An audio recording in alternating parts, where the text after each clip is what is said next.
ഇന്നിവിടെ -12 degree Celsius ആയിരുന്നേ. മൊത്തത്തിലൊരു ഫ്രീസ് അറ്റ്മോസ്ഫിയർ ആയിരുന്നു. രാവിലെ തന്നെ ഡ്യൂട്ടിയും ഉണ്ടായിരുന്നു. പിന്നെ ഇതിൽ നമുക്ക് പോകാതിരിക്കാനൊന്നും പറ്റില്ലല്ലോ. തണുപ്പാണെന്നും പറഞ്ഞുകൊണ്ട് പോകാതിരിക്കാൻ പറ്റില്ല. അത് കാരണം നമ്മൾ രാവിലെ തന്നെ ഡ്യൂട്ടിക്ക് പോകണം. പിന്നെ നമുക്കിഷ്ടമാണ് ചൂടിനേക്കാളും ഇച്ചിരി കൂടി ഇഷ്ടം തണുപ്പായത് കാരണം വലിയ കുഴപ്പമില്ല. പിന്നെ ജാക്കറ്റും തൊപ്പിയും അതുപോലെ ഗ്ലൗസും എല്ലാ സാധനവും ഇട്ട് വെച്ചിട്ട് നമ്മൾ പുറത്തോട്ട് ഇറങ്ങി കഴിഞ്ഞാൽ വലിയ കുഴപ്പമൊന്നുമില്ല.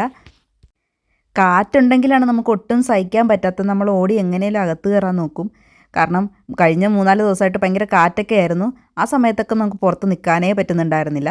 പക്ഷേ ഇപ്പോൾ കുഴപ്പമില്ല. കാറ്റില്ലാത്ത കാരണം ഫ്രീസ് ആണെങ്കിലും വലിയ കുഴപ്പമില്ലാതെ പോകാം കേട്ടോ. മൈനസ് ആയതുകൊണ്ട് ചില്ലുകളിലെല്ലാം പലതരത്തിലുള്ള ചിത്രപ്പണികളായിരുന്നു. എല്ലാം ഒന്നിനൊന്ന് കാണാൻ രസമുണ്ടായിരുന്നു. ആദ്യം ഞാൻ വിചാരിച്ചത് എന്താണ് കുറേ പടങ്ങളൊക്കെ വരച്ച് വെച്ചേക്കുന്നത് പോലെയെന്ന്.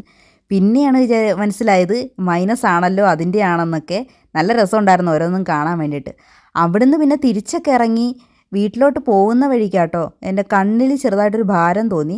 അങ്ങനെ ഞാൻ ക്യാമറ ഓണാക്കി നോക്കിയപ്പോഴാണ് കൺപീലികളെല്ലാം ഫ്രീസായിട്ട് നിൽക്കുമായിരുന്നു.